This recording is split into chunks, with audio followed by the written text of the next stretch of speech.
अगर तेरा खुदा सच्चा है तो उसको बोल के अपनी फौज भेजें और मेरे साथ जंग करें। नमरूद शहर बाबुल का हाकिम था। इस बादशाह ने पूरी रुए जमीन पर 400 साल तक हुकूमत की। यह एक जाबिर और जालिम बादशाह था। लोग नमरूद को अपना खुदा मानते थे और उसकी इबादत किया करते थे। साथ साथ नमरूद खुद को भी खुदा कहलवाकर अपनी पूजा करने का हुक्म देता था।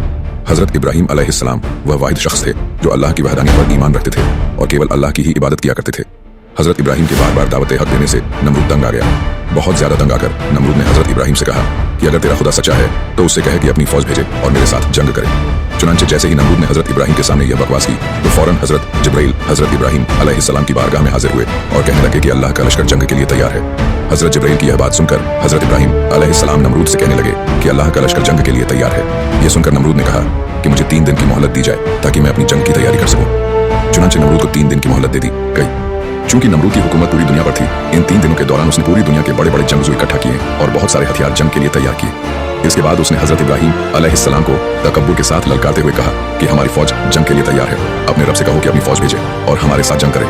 नमरूद की यह बात सुनकर हजरत इब्राहीम ने अल्लाह की बारगाह में दुआ की। अल्लाह ने मच्छरों की एक फौज भेज दी। उन मच्छरों की तादाद इस कदर ज्यादा थी कि वे पूरे आसमान पर फैल गए। अल्लाह ने इन मच्छरों को नमरूद की फौज पर मुसल्लत कर दिया। ये मच्छर अल्लाह तबारक व तआला के हुक्म से देखते ही देखते नमरूद की फौज का गोश्त खाने लगे और उनका खून पी गए। उस वक्त नमरूद की तमाम फौज की सिर्फ हड्डियां ही बाकी रह गईं। इस दर्दनाक मंजर को देखकर नमरूद अपने महल की तरफ दौड़ा और अपनी बीवी के कमरे में छुप गया। इसी दौरान अल्लाह के हुक्म से एक लंगड़ा मच्छर नमरूद के घर में दाखिल हुआ।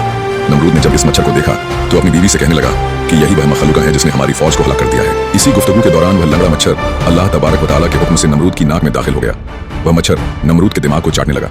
जब वह मच्छर नमरूद के दिमाग को चाटता तो उसे इस कदर तकलीफ होती कि नमरूद अपना सिर दीवारों पर मारने लगता। इस तरह अल्लाह के हुक्म से वह लंगड़ा मच्छर कई दिनों तक नमरूद के दिमाग में रहा। उस वक्त नमरूद ने अपने महल में यह हुक्म जारी कर दिया कि जो भी महल में दाखिल हो वह पहले नमरूद के सिर पर जूते मारे। जूते मारने से नमरूद को कुछ देर के लिए आराम महसूस होता, लेकिन थोड़ी देर बाद फिर दर्द शुरू हो जाता।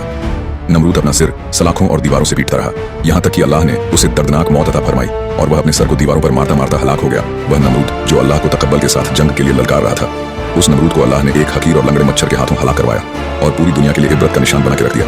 बेशक अल्लाह हर चीज पर कादिर है।